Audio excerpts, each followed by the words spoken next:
नमस्कार मित्रांनो, मी वैद्य मयूर सुराणा. मी शुद्ध आयुर्वेद व पंचकर्म प्रॅक्टिस करतो नाशिक आणि पुणे येथे. आज मी आपल्यासमोर टॉपिक प्रेझेंट करणार आहे Ayurveda, panchamahabhuta, vastu and role of Indian scientific ideologies in promoting physio psycho आत्मिक हेल्थ.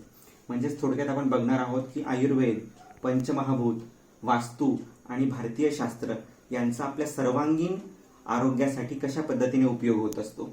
आज सर्वत्र करोनाची साथ पसरलेली आहे आणि तुम्ही वाचत असाल भरपूर ठिकाणी कोण आयुर्वेदाचे नुसके, आयुर्वेदासंबंधित बऱ्याच गोष्टी सांगत असतात.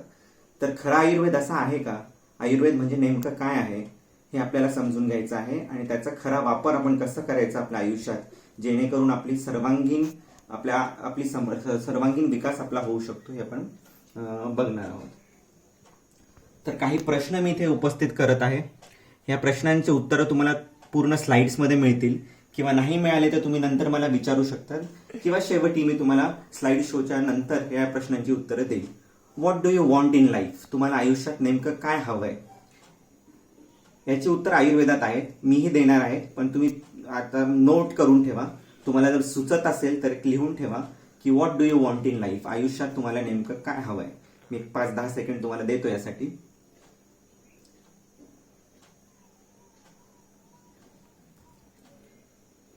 दुसरा महत्वाचा प्रश्न आहे what is happiness according to you? तुमच्यानुसार आनंद म्हणजे काय आहे? आपण जे काही करतोय, पैसे कमवणे म्हणा, मैत्री म्हणा, हे सगळं आनंदासाठी करतोय. तर खरं आनंद म्हणजे नेमकं काय किंवा आनंद मिळवायचं कसं, हे तुमच्यानुसार काय आहे तुम्ही लिहून ठेवा.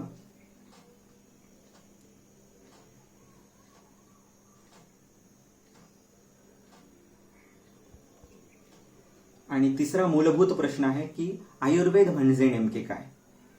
हा माझ्या दृष्टीने खूप महत्वाचा प्रश्न आहे की सध्या जो प्रचलित आयुर्वेद आहे ते म्हणजे झाडा, पाला, पाचोळा, काढे असं घेणं म्हणजे आयुर्वेद. वस्तुतः आयुर्वेद काय आहे हे तुम्ही मला सांगा तुमच्या मतानुसार, नाही तर मी तर सांगणारच आहे स्लाइड शो मध्ये. तर ठीक आहे, आपण याच प्रश्नापासून सुरुवात करूया. आयुर्वेद म्हणजे नेमकं काय? तर आयुर्वेद या शब्दाची व्याख्या केलेली आहे आयुष्य वेद हा आयुर्वेद, म्हणजे आयुष्याबद्दल सर्वांगीण, आयुष्य म्हणजे लाईफ आणि वेद म्हणजे नॉलेज. तर आयुष्याविषयी संपूर्ण नॉलेज ज्या शास्त्रामध्ये, ज्या सायन्समध्ये दिलेलं आहे त्याला आयुर्वेद म्हटलं जातं. तर आयुर्वेद म्हणजे काय? फक्त गोळीबार करणे म्हणजे आयुर्वेद नव्हे, तर सकाळी उठल्यापासून रात्री झोपेपर्यंत तुम्ही कुठल्या गोष्टी कशा पद्धतीने करायच्या आहेत त्याचं सर्वांगीण उहापोह ज्या शास्त्रात केलेलं आहे त्याला आयुर्वेद म्हटलं जातं. आयुर्वेदाने या चारही गोष्टी आपल्याला मिळू शकतात: success, health, wealth and happiness. या व्यतिरिक्त आपल्याला काय हवं आहे आयुष्यात? या चारही गोष्टी मिळाल्या तर सगळं मिळालं. कुठलाही माणूस बघा तुम्ही, या चार व्यतिरिक्त कुठलीच गोष्ट आपल्याला हवी नाहीये. आपल्याला हेल्थ हवंय, आपल्याला सक्सेस हवंय, आपल्याला वेल्थ हवी आणि हॅपीनेस हवंय. या चार गोष्टी जर आपल्याला मिळालं तर आपलं आयुष्य सार्थक होतं. आणि या चारही गोष्टी फक्त आणि फक्त आयुर्वेदाच्या माध्यमातून आपल्याला मिळू शकतात. कशा पद्धतीने ते आपण पुढे बघूया. आता आपण हेल्थची व्याख्या बघूया. वर्ल्ड हेल्थ ऑर्गनायझेशनने हेल्थची व्याख्या आधी सांगितली होती की health is a state of physical and mental wellbeing. पण ही खूपच इनकम्प्लीट व्याख्या आहे. आयुर्वेदाने खूपच सुंदर व्याख्या केलेली आहे की आरोग्य म्हणजे नेमकं काय. समदोषाः सम अग्निश्च समधातू मलक्रियाः प्रसन्न आत्मेंद्रिय मनाः स्वस्थ इति अभिधीयते. तर स्वस्थ कोणाला म्हणावं? ज्याचे शरीरातील 3 दोष म्हणजे वात, पित्त, कफ हे सम आहेत, ज्याच्या शरीरातील अग्नी, जठराग्नी सम आहे, ज्याचे शरीरातील 7ही धातू म्हणजे रस, रक्त, मांस, मेद, अस्थि, मज्जा, शुक्र हे सम आहेत, ज्याचे शरीरातील मल म्हणजे पुरुष आणि मूत्र हे स्वस्थ आहेत, आणि ज्याची आत्मा, इंद्रिय आणि मन हे तीनही गोष्टी ज्याचे स्वस्थ आहेत त्यालाच स्वस्थ म्हणावं. आपण बघूया आपलं शारीरिक फिजिकल आरोग्य खूपदा चांगलं असतं, परंतु आपली आत्मा, इंद्रिय आणि मन हे स्वस्थ कसं ठेवायचं किंवा यांचं स्वास्थ्य म्हणजे नेमकं काय असतं हे आपल्याला माहीतच नसतं. आणि म्हणूनच आपण बऱ्याच वेळेस दुःखी असतो. आपल्या भरपूर शारीरिक आजारांच्या मागे पण मनाचा, इंद्रियांचा आणि आत्म्याचा रोल असतो. या मूलभूत गोष्टींकडे पण मी तुम्हाला घेऊन जाणार आहे, परंतु इथे फक्त मला एवढंच हायलाइट करायचं आहे की हेल्थ म्हणजे फक्त फिजिकल वेलबिंग नव्हे, तर मेंटल, सोशल, आत्मिक या सगळ्यांचं चांगलंपणा, यांचं सगळ्यांचं प्रसन्नत्व म्हणजे स्वास्थ्य आहे. आता हा एक पिरामिड आपण इथे दाखवलेला आहे की सगळ्यात महत्वाचा आहे खाली फिजिकल हेल्थ. जोपर्यंत तुम्ही फिजिकली हेल्दी राहू शकत नाही तोपर्यंत तुम्ही काहीच करू शकत नाही. फिजिकल हेल्थच्या वरती आहे फॅमिली रिलेशनशिप. म्हणजे तुम्ही शारीरिक दृष्ट्या चांगल्या असल्या तर तुमचे फॅमिली रिलेशनशिप चांगले असतील. जर तुमचे फॅमिली रिलेशनशिप चांगले असतील तर तुमची सोशल हेल्थ पण चांगली राहू शकते. आणि तुमची सोशल हेल्थ जर चांगली राहिली तर नॅचरली सक्सेस आणि वेल्थ मिळणार.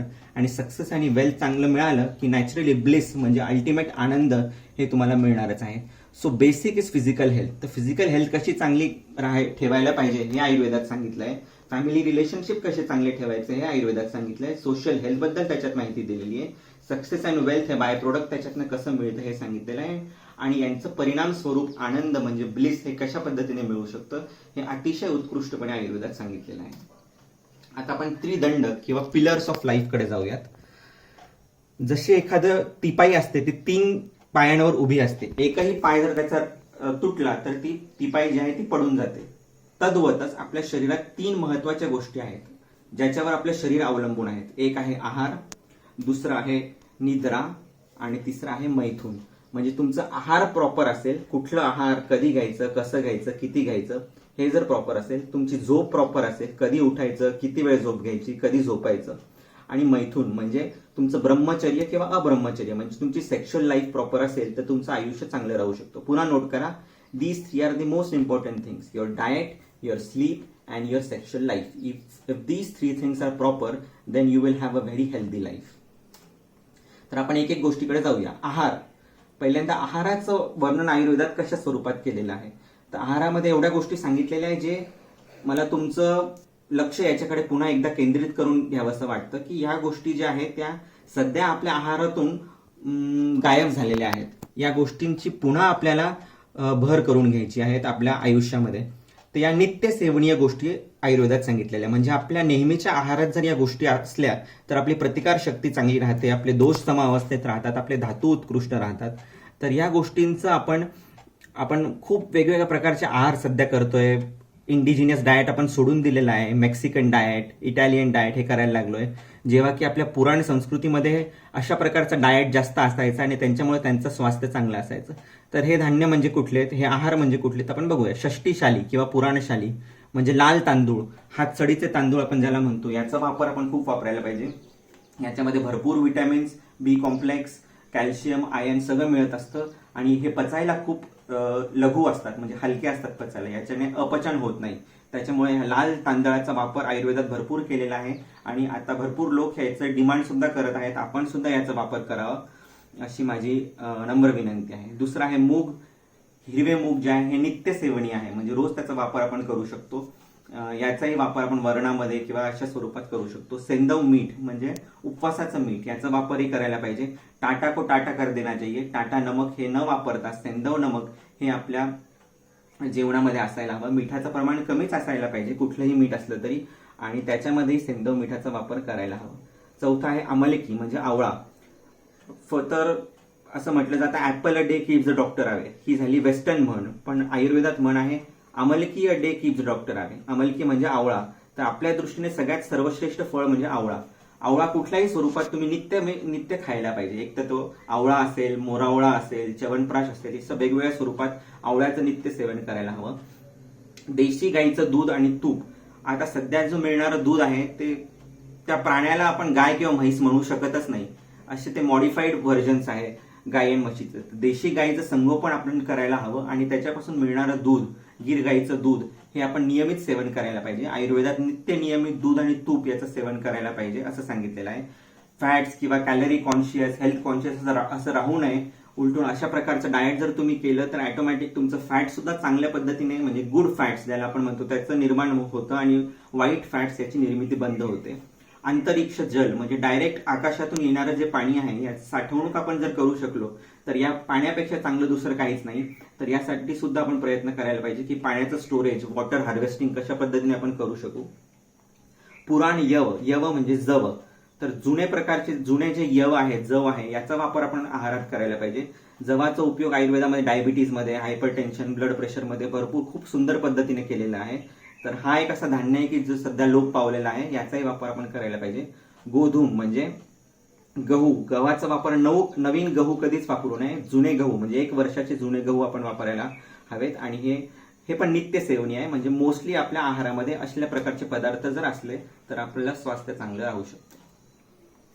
Now diet to be avoided for positive health. जर तुम्हाला तुमचं स्वास्थ्य चांगलं ठेवायचं तर अशा प्रकारच्या डाएटपासून तुम्ही लांब राहायला पाहिजे. तर हे डाएट कुठलं, तर मेक्सिकन फूड, इटालियन फूड, म्हणजे दुसरं कुठल्या राष्ट्रातून परराष्ट्रातून आलेलं जे आहार आहे त्याचं पण कमीत कमी सेवन करायला पाहिजे. इव्हन परप्रांतीय आहार म्हणजे महाराष्ट्रीय लोकांनी सरसो तेल, इडली किंवा असं south Indian, north Indian diet avoid करायला पाहिजे आणि साऊथ इंडियन लोकांनी महाराष्ट्रीयन फूड हे अवॉइड करायला पाहिजे. जिथे जे अन्न धान्य पिकत असतात तिथेच तिथलंच तुम्ही खायला पाहिजे असं खरं तर सिच्युएशन असते. तिसरी गोष्ट आहे स्प्राउटेड धान्य. आता बरेचसे डायटिशियन सांगतात की तुम्ही स्प्राउटेड अन्न खा, पण आयुर्वेदात असं म्हटलेलं आहे की जी पण अर्धवट कच्ची गोष्ट असते ती खाऊ नये. उदाहरणार्थ दूध चांगलं आहे, तूप पण चांगलं आहे, पण अर्धवट असलेलं दही चांगलं नाहीये.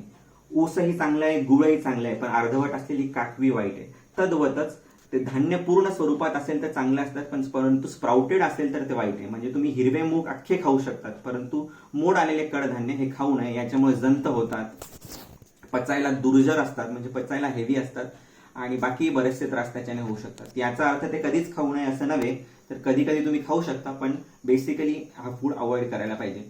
विशेषतः मिसळ जे आहे याच्यामध्ये ते भरपूर प्रमाणात स्प्राउट्स वापरले जातात, याचंही आपण कमीत कमी सेवन करायला पाहिजे. कड म्हणजे दही. लोकांमध्ये ही समज आहे की दही खूप चांगलं असतं, दही ताक. आयुर्वेदात असं म्हटलंय की दही हे उष्ण आहे, म्हणजे ते गरम असतं, पचायला जड असतं. तर दही हे फक्त हिवाळ्यामध्ये सेवन करायला सांगितलंय. आपण या उलट उन्हाळ्यामध्ये दह्याचं सेवन करत असतो. दह्याविषयी दही रात्री सेवन करू नये असं सांगितलेलं आहे. दही साखरेशिवाय किंवा आवळ्याशिवाय सेवन करू नये असं सांगितलेलं आहे. बहुतेक लोक दही आणि मीठ असं सेवन करतात किंवा दही आणि भात खातात. तर हे वर्ज करून तुम्ही दही कमी प्रमाणात हिवाळ्यात आणि शक्यतो दुपारच्या वेळेस किंवा सकाळी दह्याचं सेवन करायला हवं. टोमॅटोचा पण वापर खूप लोक करतात जास्त प्रमाणात. टोमॅटो पण आम्ल आहे, म्हणजे त्याच्याने सुद्धा आम्लपित्त, ऍसिडिटी, हायपरटेन्शन अशा गोष्टी होऊ शकतात, म्हणून त्याचं सुद्धा प्रमाण बेतातच असायला हवं. अनारदाना आणि कोकम, त्याच्याऐवजी तुम्ही अनारदाना जे आहे ते वापरू शकता. जिथे तुम्हाला आंबटपणा हवा आहे तिथे टोमॅटो न वापरतात अनारदाना किंवा कोकम तुम्ही वापरू शकता. नॉनव्हेजचं तर वर्जच आहे. नॉनव्हेज हे तुम्ही शक्यतो अवॉइड करायला पाहिजे. इस्पेशली सॉल्ट वॉटर फिश हे तुम्ही शक्यतो अवॉइड करायला पाहिजे. जर तुम्हाला तुमचं मन सात्विक ठेवायचं आहे तर नॉनव्हेज पासून तुम्ही लांब राहा. तामसिक वृत्ती तुमच्यातली कमी होईल आणि तुमच्या आयुष्यात तुम्ही सक्सेसफुल व्हाल. दुसरं त्रिदंडापैकी दुसरं भाग म्हणजे निद्रा. हे खूप महत्वाचं आहे. आपल्या आयुष्यातलं 33% भाग हे निद्रेमध्ये जात असतं. दिवसातलं 33% भाग जे आहे ते आपण निद्रा म्हणजे झोप याच्यामध्ये घालत असतो. तर ही निद्रा सम्यक असावी असं सांगितलेलं आहे. सगळ्यात महत्वाची गोष्ट जी आपण विसरून गेलोय, आयुर्वेदात सांगितलंय की ब्राह्मे मुहूर्ते उत्तिष्ठेत स्वस्थो रक्षार्थम आयुष्य. म्हणजे जी व्यक्ती सकाळी ब्राह्मे मुहूर्ताला म्हणजे सूर्योदयापासून साधारण 1.5 तास पूर्वी उठते त्याचं आयुष्य नेहमी स्वस्थ राहतो. तुम्ही रॉबिन शर्मा नावाचा एक ऑथर आहे, त्याचं 5 AM क्लब नावाचं एक पुस्तक वाचा. त्याच्यामध्ये त्यांनी असं स्पष्टपणे म्हटलंय की जी व्यक्ती 5 वाजता उठते नेहमी, फक्त 5 वाजता उठा एक वर्षभर, तर तुमचं आयुष्य बदलून जाईल. You can literally transform your life just by waking up at 5 AM. एवढी ताकद त्या सकाळच्या ऊर्जेमध्ये असते. सकाळी 5 वाजता उठून तुम्ही सूर्यनमस्कार करू शकता, प्राणायाम करू शकता, चांगली पुस्तकं वाचू शकता, पॉझिटिव्ह अफर्मेशन्स करू शकतात.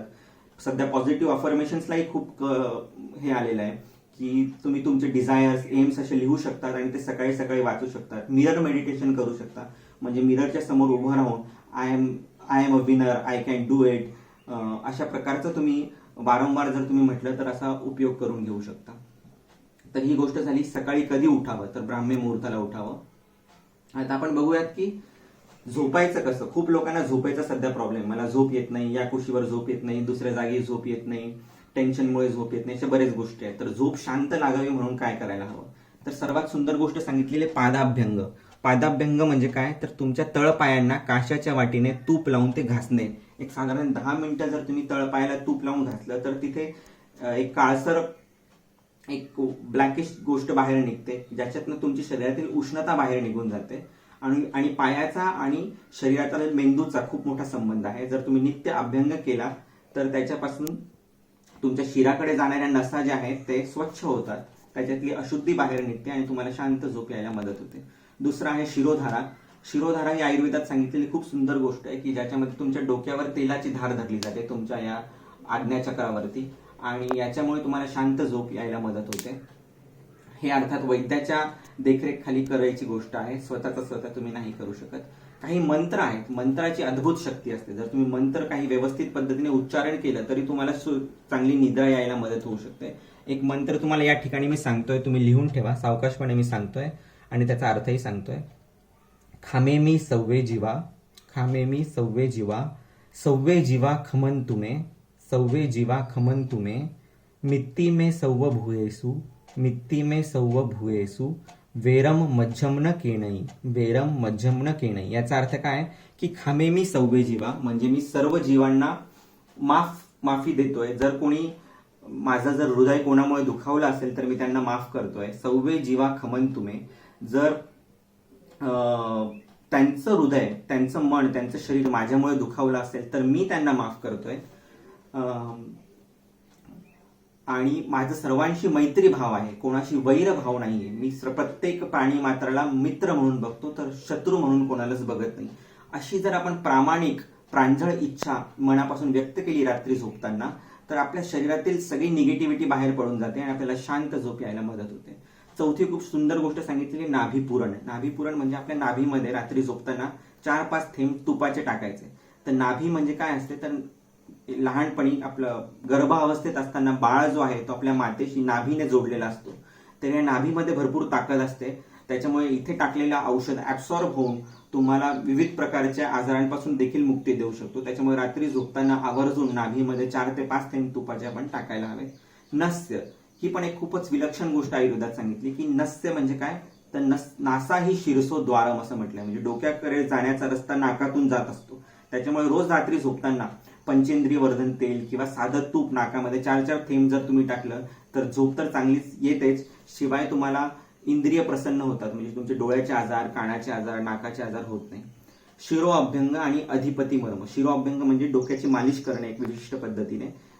हे शिरो अभ्यंग केल्याने झोप चांगली येते. अधिपती मर्म म्हणजे हा जो तुमचा शेंडीचा भाग असतो, या ठिकाणी अशा प्रकारे तेल लावून स्टिम्युलेशन देणे. तुम्हाला इथे कळत नसेल तर तुम्ही युट्यूबवर बघू शकता. अधिपती मर्म स्टिम्युलेशन, अशा पद्धतीने त्याला स्टिम्युलेट केलं तर याला मर्मांचा राजा म्हटलं जातं. अधिपती मर्माला म्हणजे तुमच्या शरीरातले 100 पॉइंट्स इथून कनेक्टेड आहेत. तुम्ही दिवसामध्ये सुद्धा इथे स्टिम्युलेशन देऊ शकता. याच्याने तुम्हाला बऱ्याच गोष्टींमध्ये फायदा होतो. मुद्रा फॉर स्लीप म्हणजे तुम्हाला शांत झोप यावी म्हणून वेगवेगळ्या मुद्रा आयुर्वेदात सांगितलेल्या आहे. मुद्रा शास्त्र हा पण एक लोक पावत आहे. हे आयुर्वेदात सांगितलेलं आहे की शून्य मुद्रा म्हणजे अशा पद्धतीने जर तुम्ही हात ठेवला, म्हणजे मध्यमा जे अंगुल आहेत त्या अंगुष्टाच्या ठिकाणी ठेवणे आणि इतर बोट सरळ ठेवणे, असे 5 ते 10 मिनिटं तुम्ही त्याच्यामध्ये पडून राहिलात तर तुम्हाला शांत झोप यायला मदत होते. याला शून्य मुद्रा असं म्हटलं जातं.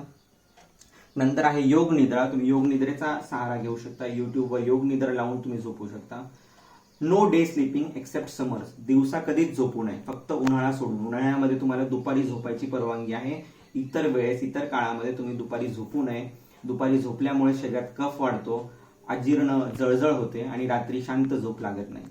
आणि 10वी जी आहे ती गोष्ट खूप महत्वाची आहे सध्याच्या काळात की avoiding blue light 1 hour prior sleep.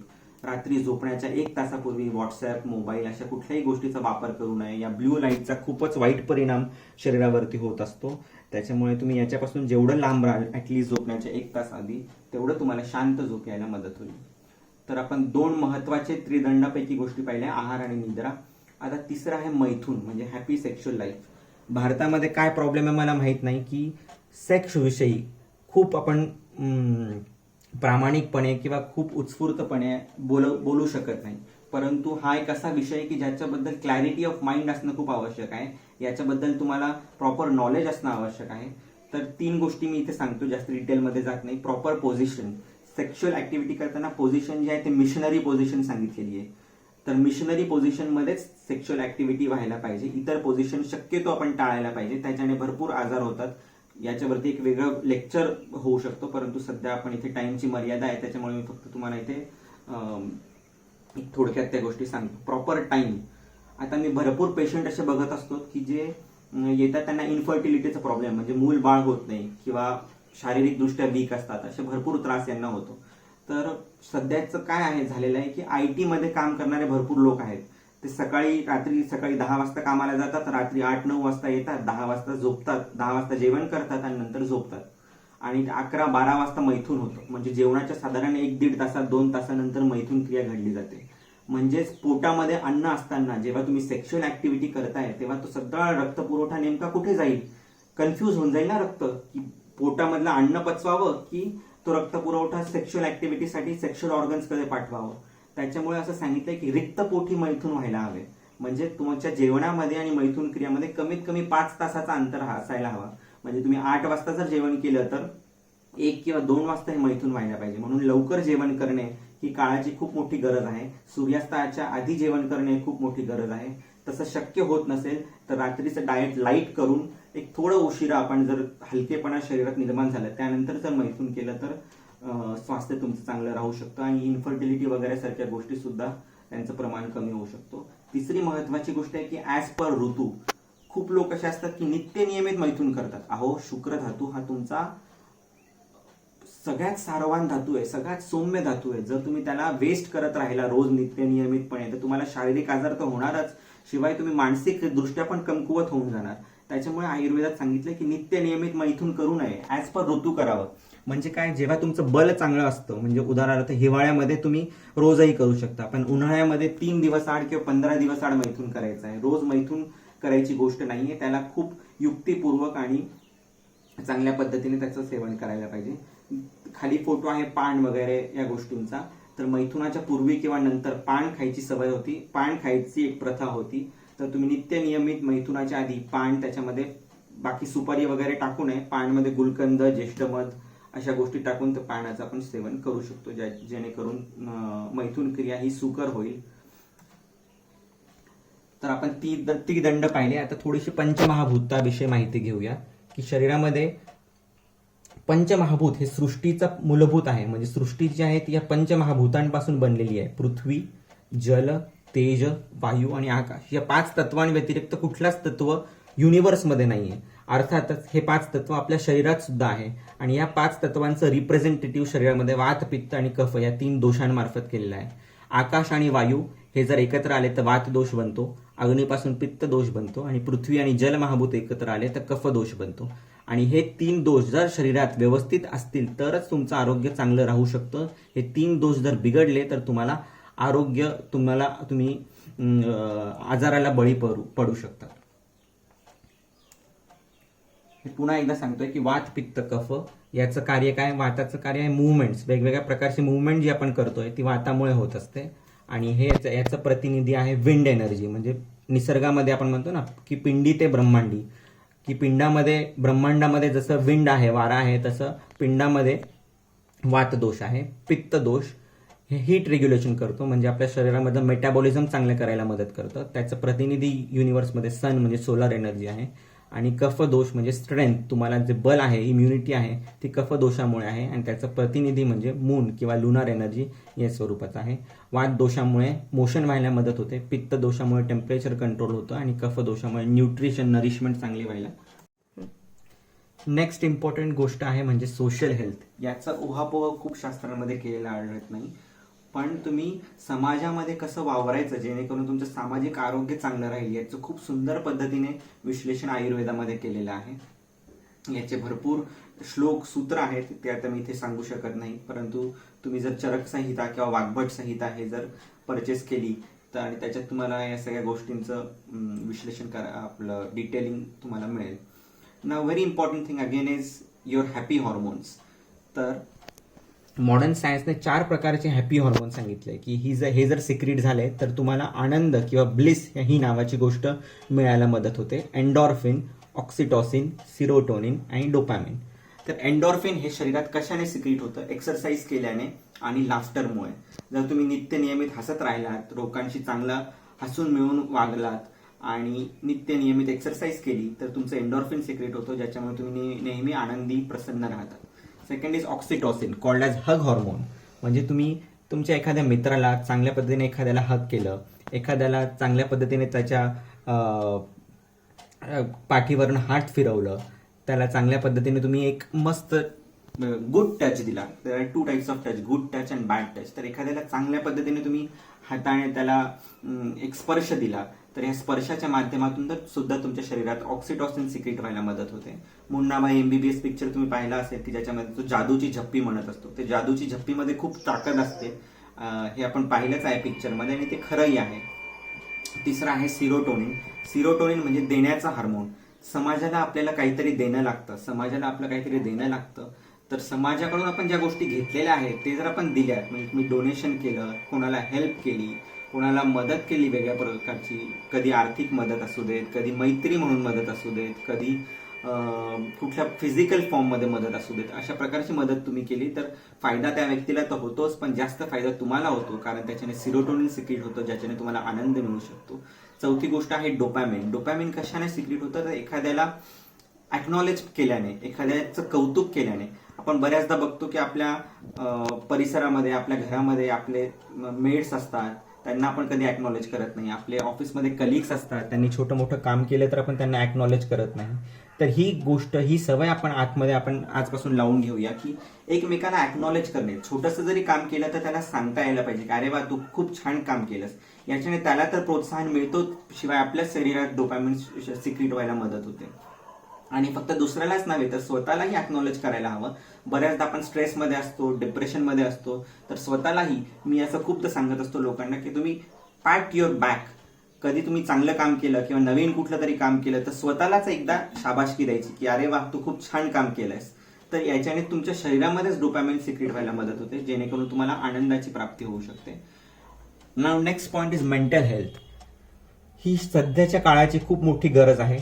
Mental health म्हणजे काय की तुमचं मन स्थिर कसं राहायला पाहिजे.